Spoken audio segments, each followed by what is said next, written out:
Anxiety disorder में, smoking छुड़ाने में या और बाकी एडिक्शन डिसऑर्डर में भी इसका अच्छा यूज है। मानसिक रोगों और नशे की लत से जूझ रहे लोगों के लिए एक बड़ी खुशखबरी है। पानीपत में अब उपलब्ध है एक अत्याधुनिक तकनीक RTMS मशीन। जी हाँ, RTOS हॉस्पिटल की हम बात कर रहे हैं, जो कि हरियाणा का पहला ऐसा केंद्र है जहां बिना दवा चीरफाड़ के दिमागी बीमारियों का इलाज हो रहा है और आसान और सुरक्षित ढंग से हो रहा है। क्या है ये RTMS मशीन, कैसे काम करती है, जानेंगे जहां मशहूर नशा मुक्ति और मनोरोग विशेषज्ञ डॉक्टर अमित मलिक से कि क्या इसका तकनीक है, इसे काम करने का क्या तरीका है, किन मानसिक रोगों में इसका सबसे ज्यादा फायदा होता है, दवा और इस तकनीक में क्या अंतर है, इन तमाम पहलुओं पर आइए मिलवाते हैं डॉक्टर अमित मलिक से। मैं डॉक्टर अमित मलिक, मनोरोग विशेषज्ञ, RTOS हॉस्पिटल। आज हम बात करेंगे एक मानसिक बीमारियों के लिए एक आधुनिक ट्रीटमेंट जो अभी आया है। बाहर देशों में काफ़ी साल से चल रहा है और US FDA ने भी इस ट्रीटमेंट को अप्रूव किया है। तो इंडिया में ये ट्रीटमेंट अभी इंक्रीज हो रहा है। तो ये ट्रीटमेंट है RTMS। RTMS का मतलब है रिपीटेटिव ट्रांसक्रेनियल मैग्नेटिक स्टिमुलेशन। इसकी अगर हमें फॉर्म को एक्सप्लेन करें तो ट्रांसक्रेनियल मतलब हमारे स्कैल्प या क्रेनियम यानी कि दिमाग के अक्रॉस, मैग्नेटिक स्टिमुलेशन यानी कि चुंबकीय क्षेत्र से स्टिमुलेट करना। तो इसमें क्या किया जाता है, इसमें मैग्नेटिक कॉइल होती है, ये मैग्नेटिक कॉइल रहती है, ये दिमाग के उस हिस्से को स्टिमुलेट करती है जो कि मानसिक बीमारियों में कम काम कर रहा होता है। कैसे काम करती है ये, अगर हम ये फिजिक्स के प्रिंसिपल पे काम करती है, ये मैग्नेटिक फील्ड प्रोड्यूस करती है। मैग्नेटिक फील्ड प्रोड्यूस करने से दिमाग की कोशिकाओं में करंट दौड़ता है। वो करंट उन एरिया में हम स्टिमुलेट करते हैं जो एरियाज कम काम कर रहे होते हैं ऐसी बीमारियों में।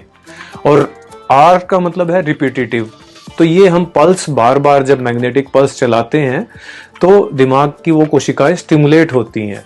आजकल लगातार जिस तरीके से नस फटने की बहुत ज्यादा केसेस बढ़ रहे हैं, इंक्रीजमेंट हो रही है, तो उसमें भी मददगार है। देखिए, उनमें भी है, जो स्ट्रोक के केसेस हम कहें या CVA के पैरालिसिस के केसेस कहें, उनमें जो वीकनेस आ जाती है उसमें भी रोल है, उसकी रिसर्च चल रही है और उसमें भी इसका रोल है। इसके अलावा जो मानसिक बीमारियों में रोल है इसका, वो हम कहेंगे डिप्रेशन में, OCD में यानी कि वहम की बीमारी में, पोस्ट ट्रॉमेटिक स्ट्रेस डिसऑर्डर में, पैनिक डिसऑर्डर में, एंग्जाइटी डिसऑर्डर में, स्मोकिंग छुड़ाने में या और बाकी एडिक्शन डिसऑर्डर में भी इसका अच्छा यूज है। आवश्यकता कैसे पड़ी, क्योंकि देखिए लगातार डॉक्टर्स दवाई के जरिए, उसको लेकर क्या देखिए, जैसा कि ये एक आधुनिक ट्रीटमेंट है और चंडीगढ़ में, दिल्ली, गुड़गांव में ये ट्रीटमेंट यूज हो रहा है और इसके बारे में हमने कॉन्फ्रेंसेस अटेंड की, इसकी रिसर्च को पढ़ा, तो इसका पेशेंट में बड़ा अच्छा रोल था और US FDA अप्रूव ट्रीटमेंट है। फिर ऐसे केसेस जिनमें दवाइयाँ पूरी तरह से काम नहीं करती या दवाइयों के बहुत साइड इफेक्ट आ रहे होते हैं या दो एंटी डिप्रेसेंट या दवाइयाँ देने के बाद पूरा इफेक्ट नहीं आता है, मान लीजिए 50% इम्प्रूवमेंट आता है, ऐसे केसेस में कई बार हमें ECT लगानी पड़ती थी। अब भी यूज होता है ECT, मतलब इलेक्ट्रिक कन्वर्सिव थेरेपी, यानी कि जो बिजली द्वारा इलाज किया जाता है, बिजली। लेकिन उसके कुछ साइड इफेक्ट भी हैं और उससे परिवार वाले भी डरते हैं। बेहोशी में किया जाता है, तो वो थोड़ा ट्रीटमेंट इस तरह का है। उसी तरह से अब ये नया ट्रीटमेंट आया, इसके कोई साइड इफेक्ट नहीं है।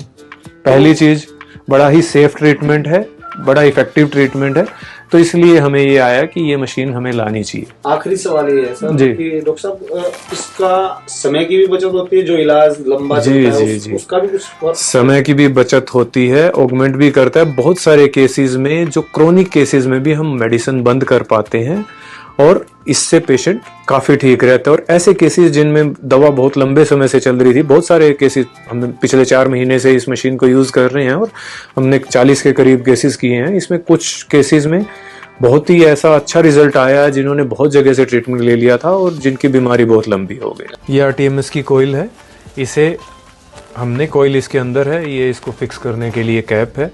इसको हमने लेफ्ट डोर्सोलेटरल प्रीफ्रंटल कॉर्टेक्स पे लगाया है, जहाँ पे ये मैग्नेटिक पल्सेस प्रोड्यूस करेगी और ट्रीटमेंट में हेल्प करेगी। इसके ट्रीटमेंट के अलग अलग प्रोटोकॉल हैं, जैसे कितनी फ्रीक्वेंसी देनी है उस पर डिपेंड करेगा कि कैसे ये काम करेगी। कुछ डिसऑर्डर में जैसे हमें न्यूरॉन्स की एक्टिविटी बढ़ानी होती है, लेकिन कुछ में घटानी भी होती है, जैसे बाइपोलर डिसऑर्डर या कुछ और डिसऑर्डर में हम कम करते हैं। वो फ्रीक्वेंसी पे डिपेंड करता है, लेकिन कोयल इसी तरह से काम करती है। कौन सा प्रोटोकॉल हम यूज़ कर रहे हैं, कितने ट्रीटमेंट देने हैं, वो सब अलग अलग रहता है कि कौन से मानसिक डिसऑर्डर में हम इसको यूज़ कर रहे हैं। आपको ये जानकारी कैसी लगी कमेंट करके जरूर बताइएगा। देखते रहें सिटी तहलका। नमस्कार।